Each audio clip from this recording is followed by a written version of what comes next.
Hey everyone, Thyworm here with the weekly top 5 Discord comments. Welcome to week 3. This week, most of the comments are about patch 0.2. I've taken 5 comments that I would love to share some thoughts about, just like you did in Discord. First comment, Darkthrone wants the loot boxes back, and I find this interesting because it shows that the player base isn't unanimous in their wishes. I, for example, reasoned that loot boxes gave the impression of mobile and free-to-play games. The developers argued this as well and therefore removed them, to make sure that Pagan Online isn't getting a bad image here.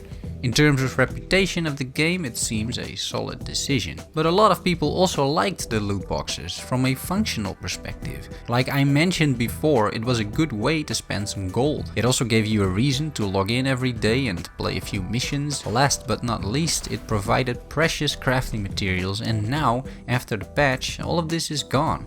The question is, should the devs now bring it back?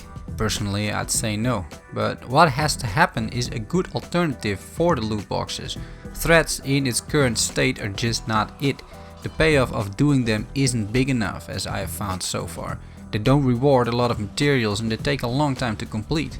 Many on the Discord agree with this. Rather than bringing back loot boxes with all the negative connotations, I hope Madhead finds a way to keep materials and crafting interesting.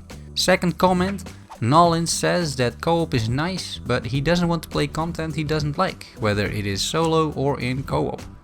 I find this a very valid remark, and I have very similar feelings at the moment. Also, some subscribers mentioned these sentiments in the comments. The main point that Nolans makes here is that the game in its current state just isn't very engaging once you have completed the campaign and have crafted a bunch of stuff. While the first, let's say, 40 hours of the game are really fun and feel fresh, the parts that follow are more of a grind and more boring. That's how it is currently, and that is fine, because the game is still in early access. And 40 hours of fun is a lot of value in itself. But endgame is kind of lacking currently. I'm writing a script at the moment to go more into the endgame issues of Pagan Online and how to avoid them, so that video should be up, I think, somewhere next weekend. For now, I totally agree with Nolans, and while I am having fun in co-op, what is lacking is a good reason for me to play the game at all.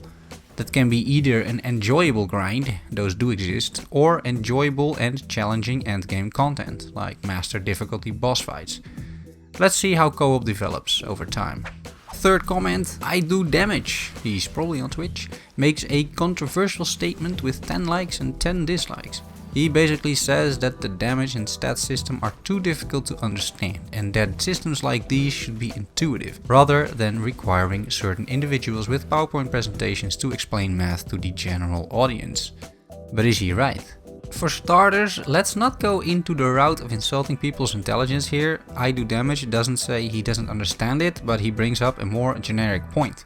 If you need a 15-minute video to get the basic statistics and the way damage works, something is wrong. Why? Because it should be intuitive. And why should it be intuitive? Because then everybody would understand it and know how to gear their characters in-game. And that's the real point here that I do damage is making. While I do enjoy creating videos for you, explaining stats and damage and possibly builds in the future, I also feel I do damage has a real good point here. A point I didn't really think about until now. And it got me thinking. There's plenty of other games that have difficult mathematics to calculate damage. There's plenty of intricate damage models out there as well. So what's the difference here?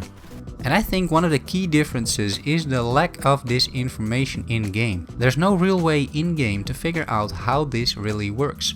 Whereas in Path of Exile, for example, the passive skill tree, while intimidating, is also clear on what it does. In Pagan Online, weapons and damage are indeed complicated. With the amount of stats you can roll on them and just with the sheer amount of stats that exist, physical damage, attack damage, spell damage, bonus lightning damage, it could be simplified significantly, and then the question is, would it deteriorate the game? I don't think so. I think we could do with a few less statistics. Maybe just combine things like physical and attack. And I would personally get rid of physical spells if your goal is to be intuitive. Is this going to happen though? No. I mean, changing your entire damage model is a huge undertaking. And I don't think there's anything wrong with the way it works. It should just be more clear in game how it actually works, so players know what to do.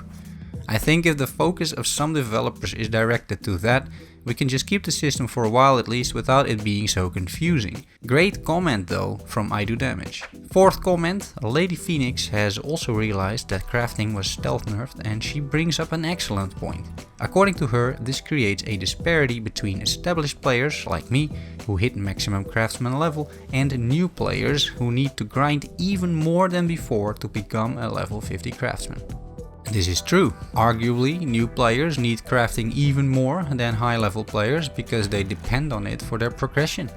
With co-op, this might have changed, but still, it will take new players an awful lot of time to get to a crafting level where reforging items is worth it. Add to that the scarcity of crafting materials, and I think new players will be stuck at certain might levels even earlier than was the case before the patch. And that is just not a fun place to be. Like I said, co-op can alleviate at least some of the harsh requirements for unlocking Valeria, let's say, but it's only part of the solution. The actual solution should be more along the lines of making crafting more scalable with materials or something, or making it equally rewarding at lower levels than at higher levels. I think scaling is the keyword here, because it's just weird that level 1 to 10 recipes give the same amount of experience as level 41 to level 50 recipes. To me, a big part of the solution lies there, because if this would scale accordingly, there would be less of a disparity, players wouldn't feel a huge burden to increase craftsman level, and overall crafting would be way more balanced and fun. Last comment, Dr. Colmillo says it would be good to have a warning up front before a server is being shut down.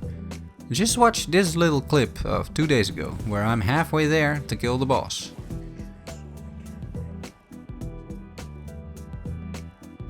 Bam! Server shutdown. No notice, nothing. Not great, guys. So I do fully agree with this comment and make it 15 minutes, not 5, because at 5 minutes I would still be forced to exit this fight. In 15 minutes though, players are usually able to complete whatever they're doing.